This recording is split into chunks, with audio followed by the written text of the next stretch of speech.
Do you negotiate price on taxis with them? No, just they. I would. Like the Arabic on one side and like have the English. I can like see if I can get it right. Yeah. My favorite thing on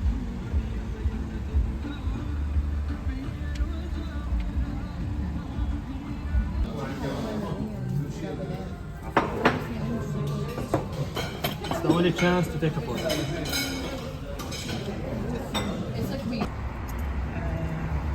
Noah, not here. Sasha. Right? Like good for hosting. Yeah, you guys definitely have ideal. Oh yeah. Oh, your view is so nice. Really? Yeah, you definitely have a. No, I'm a big fan. It's all probably, yeah, probably. I know, I was thinking Yeah, I'm just gonna be like. I'm gonna craft my Have to shoes. answer your questions. Do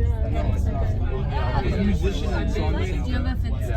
Yeah, but I don't have enough pictures. Yeah, get ready for it, buddy. Also, I I don't want to try to keep this journal.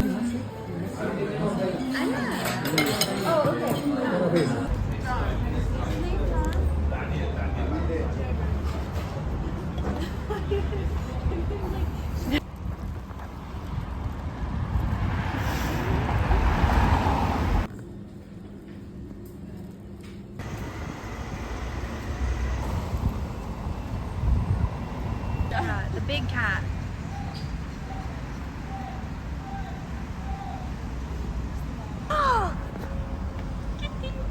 Look at that. It's babies. There's babies there. Oh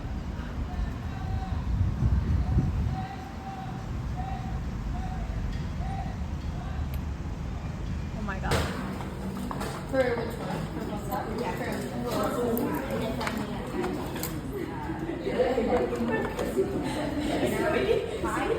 Sorry. No, you're going. I'm going this way.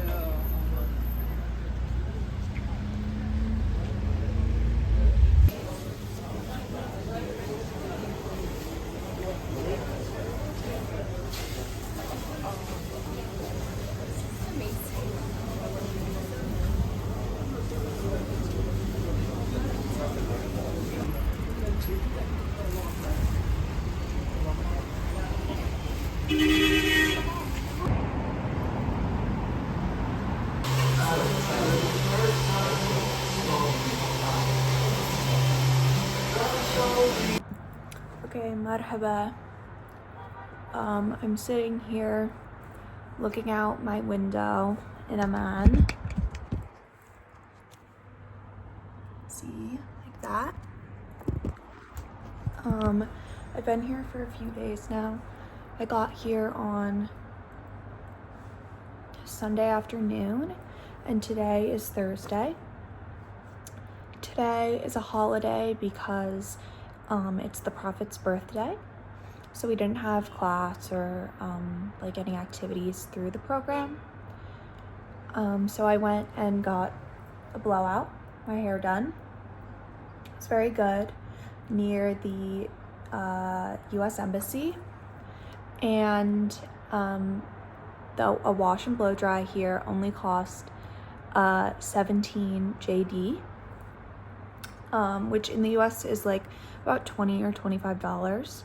And this is considered like a more expensive place. There are places that you can go and pay a lot less for the same kind of service. So I'll try one of those out and see if I like it or see if it's worth it to be paying more. But still, even with like this price, I still think it's a really good deal considering what I would pay for this in the US.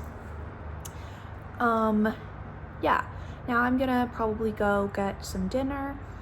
My roommates went downtown to the souk earlier today, but I didn't want to go because I was too tired, so I just took a nap instead.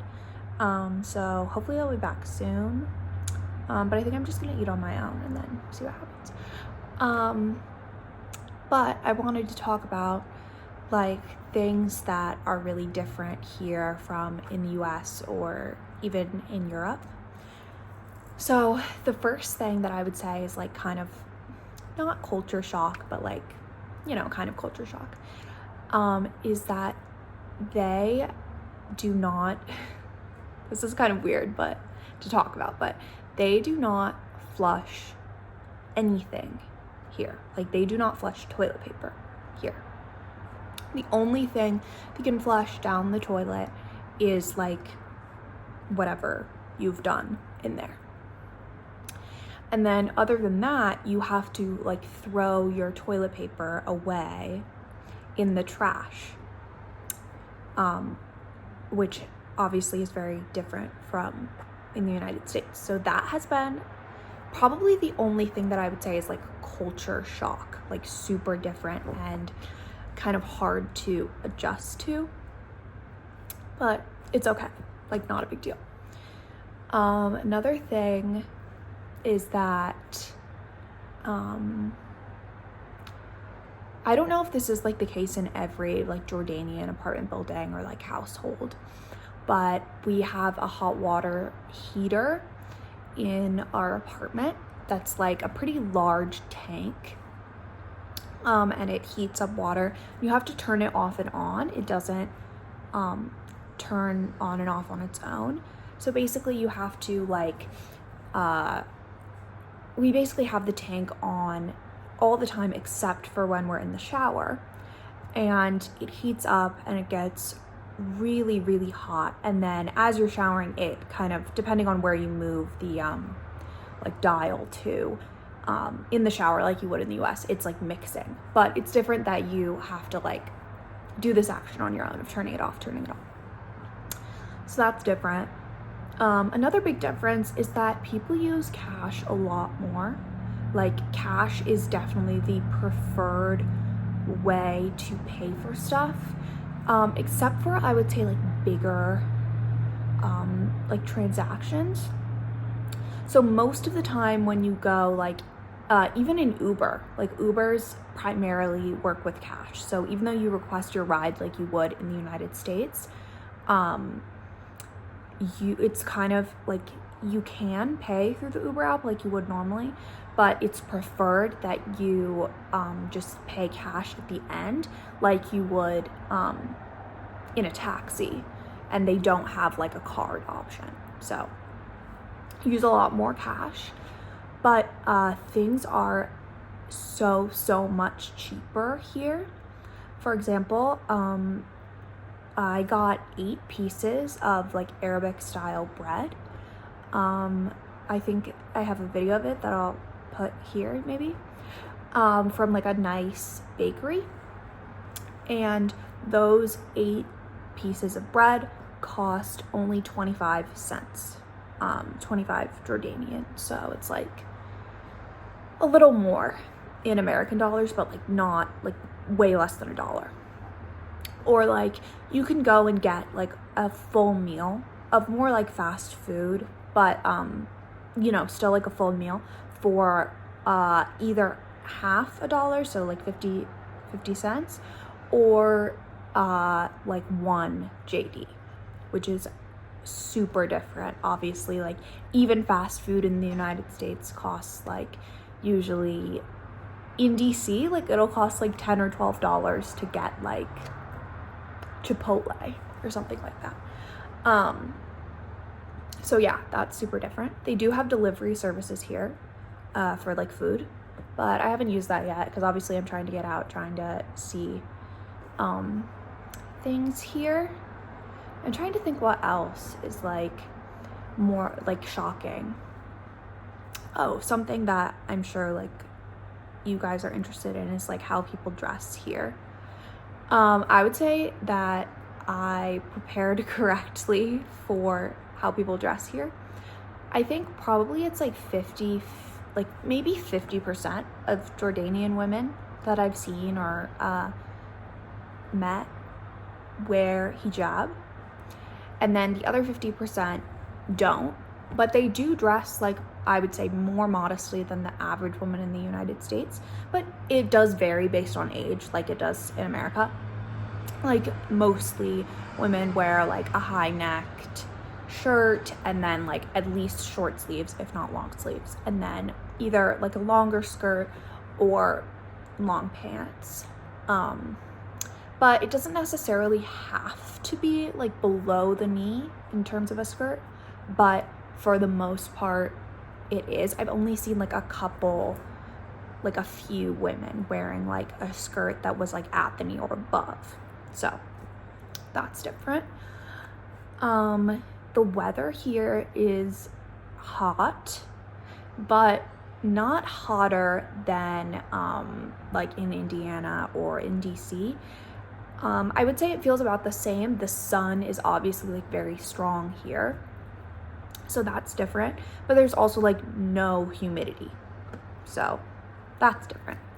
I do constantly kind of feel like I'm sweating, except for when I'm in my own room, which is the best air conditioned place in our apartment, are like our bedrooms, which is good, so it's not hard to sleep.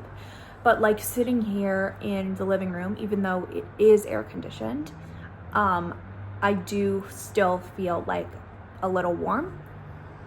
But that's also going to change as like the semester goes on, because it's going to get colder. However, it's not ever going to be like cold. The coldest it's going to get like in December before we leave, it's going to be like the low will be like 40 something. So still pretty like warm for winter in the US. But I think in like about a month, it's gonna drop like from being in the 80s to being in the 70s. So that'll be better. And I think the weather won't bother me at all if it's in the 70s. Like that's kind of my perfect weather. So no big deal. What else? I think that's all I can really think of in terms of culture shock, or like things that are very different here. But I'm having a really good time. I'm enjoying meeting all of the other students. Something that's interesting is that American University sent about like 8 students here, and every other school that's represented here in this program, it only has either 1 or 2 students here. And it's a program, I think we have 19 people in our like cohort. So it's very small, which I was not expecting. I didn't really like know what to expect coming into it. I knew how many people there were from American, but I assumed that there would be other schools who were sending more people. But that's not the case at all. Like every other school sent a lot less. And there is many people here who they are the only person from their school who are here. Like they don't know anyone else, which it's not like we from American really know each other that well. Like no one here was like already friends before coming here, but like I knew of basically all the other students coming from American. So, oh, here's a big culture shock thing. There are no crosswalks here. There is no pushing the button to cross. There is no like lines on the street. In fact, I've barely even seen street lights here, and stop signs are completely ignored. So every time you are crossing a street, you are jaywalking for all intents and purposes. Like you have to. So that's different.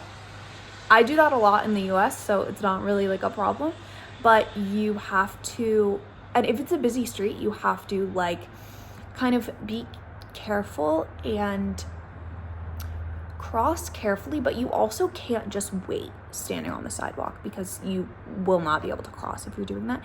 You'll have to kind of like slowly step into oncoming traffic, and then either cars will speed up to go past you, or they'll slow down and let you like go through. So yeah, that's very different. But not bad. Like I kind of like that, so it's not a problem. So yeah, this was kind of my first like sitting down and talking about how things are here. So we'll see. Yeah, bye.